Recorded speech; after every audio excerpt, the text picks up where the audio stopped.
ನೋಡಿ ನಿನ್ನೆ ಸಂಜೆ 5 ಗಂಟೆಗೆ ಕದನ ವಿರಾಮ ಘೋಷಣೆಯನ್ನ ಮಾಡಲಾಯಿತು. ಘೋಷಣೆಯಾಗಿ 3 ಗಂಟೆಗಳಲ್ಲಿ ಉಲ್ಲಂಘನೆ ಕೂಡ ಆಗಿದೆ. ಅದು ಕೂಡ ಪಾಕಿಸ್ತಾನ ಉಲ್ಲಂಘನೆ ಮಾಡಿರುವಂತದ್ದು. ಭಾರತದ ಮೇಲೆ ದಾಳಿ ಮಾಡಿ ಕದನ ವಿರಾಮ ಉಲ್ಲಂಘನೆಯನ್ನ ಮಾಡಿದೆ ಪಾಕಿಸ್ತಾನ.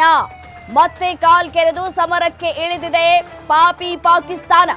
ಪಾಕ್ಗೆ ತಕ್ಕ ಉತ್ತರವನ್ನ ನೀಡೋದಕ್ಕೆ ಭಾರತೀಯ ಸೇನೆಗೆ ಫ್ರೀ ಹ್ಯಾಂಡ್ ಅನ್ನ ಕೂಡ ಕೊಡಲಾಗಿದೆ. ನೋಡಿ, ಪಹಲ್ಗಾಮ್ನಲ್ಲಿ ನಡೆದಂತಹ ನರಮೇಧದ ಕೆಲಸಕ್ಕೆ 26 ಮಂದಿಯನ್ನ ನಾವೇನ್ ಕಳ್ಕೊಂಡ್ವೋ ಅವತ್ತಿನಿಂದ ಹಿಡಿದು ಇಲ್ಲಿಯ ತನಕವೂ ಕೂಡ ನಮ್ಮ ಭಾರತೀಯ ಸೇನೆಗೆ ನಮ್ಮ ಸರ್ಕಾರ ಅಂದ್ರೆ ಕೇಂದ್ರ ಸರ್ಕಾರ ಫ್ರೀ ಹ್ಯಾಂಡ್ ಅನ್ನ ಕೊಟ್ಟಿದೆ. ಅದನ್ನ ಈಗಲೂ ಕೂಡ ಮುಂದುವರಿಸ್ತಾ ಇದೆ ಭಾರತ ಸರ್ಕಾರ ತುಂಬಾ ಕ್ಲಿಯರ್ ಆಗೂ ಕೂಡ ಹೇಳಿದೆ, ನಾವು ಉಗ್ರರನ್ನ ಪೋಷಿಸೋದಕ್ಕೆ ಬಿಡೋದಿಲ್ಲ, ಉಗ್ರರ ವಿರುದ್ಧ ನಾವು ಯುದ್ಧವನ್ನ ಸಾರಿಯೇ ಸಿದ್ಧ ಅನ್ನುವಂತಹ ಮಾತುಗಳನ್ನ ಕೂಡ ಆಡಿದ್ರು. ಕದನ ವಿರಾಮ ಉಲ್ಲಂಘನೆಗೆ ಒಪ್ಪಿಗೆಯನ್ನು ಕೂಡ ಕೊಟ್ಟಿದ್ವು ಎರಡೂ ರಾಷ್ಟ್ರಗಳು. ಬಟ್ ಆದ್ರೆ ನಿನ್ನೆ ಸಂಜೆ 5 ಗಂಟೆಗೆ ಕದನ ವಿರಾಮ ಘೋಷಣೆ ಅಂತ ಹೇಳಿ ನಾನೇ ಕೂಡ ಮಾತನಾಡಿದ್ದೀನಿ ಆ ಸಂದರ್ಭದಲ್ಲಿ. ಅದಾದ ನಂತರ ಸುದ್ದಿಗೋಷ್ಠಿಯನ್ನ ಕೂಡ ಕರೆಯಲಾಗಿತ್ತು.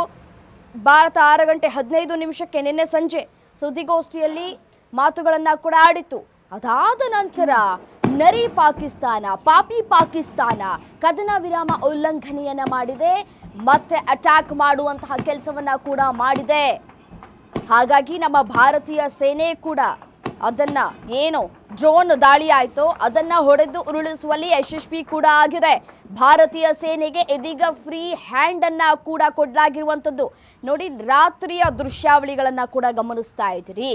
ಯಾವ ರೀತಿಯಾಗಿ ಕದನ ವಿರಾಮ ಉಲ್ಲಂಘನೆ ಆಗಿದೆ, ಡ್ರೋನ್ಗಳು ಯಾವ ರೀತಿಯಾಗಿ ಹಾರಾಟವನ್ನ ಮಾಡ್ತಾ ಇದ್ದಾವೆ, ಅದನ್ನು ಯಾವ ರೀತಿಯಾಗಿ ಹೊಡೆದು ಉರುಳಿಸಲಾಗಿದೆ ಅನ್ನುವಂತಹ ವಿಡಿಯೋಗಳನ್ನ ಕೂಡ ಗಮನಿಸ್ತಾ ಇದ್ದೀರಿ. ನೋಡಿ, ಇವತ್ತಾಗಲೇ ಬೆಳಿಗ್ಗೆ ಆಗಿದೆ. ಇವತ್ತು ಅವಶೇಷಗಳನ್ನು ಹುಡುಕುವಂಥ ಕೆಲಸಗಳು ಕೂಡ ಮಾಡುತ್ತೆ ನಮ್ಮ ಭಾರತೀಯ ಸೇನೆ. ಎಲ್ಲೆಲ್ಲಿ ಡ್ರೋನ್ಗಳು ಹಾರಾಟ ಆಗಿತ್ತು, ನಿನ್ನೆ ಡ್ರೋನ್ಗಳನ್ನು ಯಾವ ರೀತಿಯಾಗಿ ಹೊಡೆದು ಉರುಳಿಸಿದ್ರೋ ಆ ದೃಶ್ಯಗಳನ್ನು ಕೂಡ ಬಿಡುಗಡೆ ಮಾಡುವಂತಹ ಸಾಧ್ಯತೆಗಳು ಕೂಡ ಇದೆ. ಅದನ್ನು ಎಕ್ಸ್ಪೆಕ್ಟ್ ಕೂಡ ಮಾಡಲಾಗ್ತಾ ಇರುವಂಥದ್ದು. ಇವತ್ತು ಕೂಡ ಸಭೆ ನಡೆದರೂ ಆಶ್ಚರ್ಯ ಇಲ್ಲ.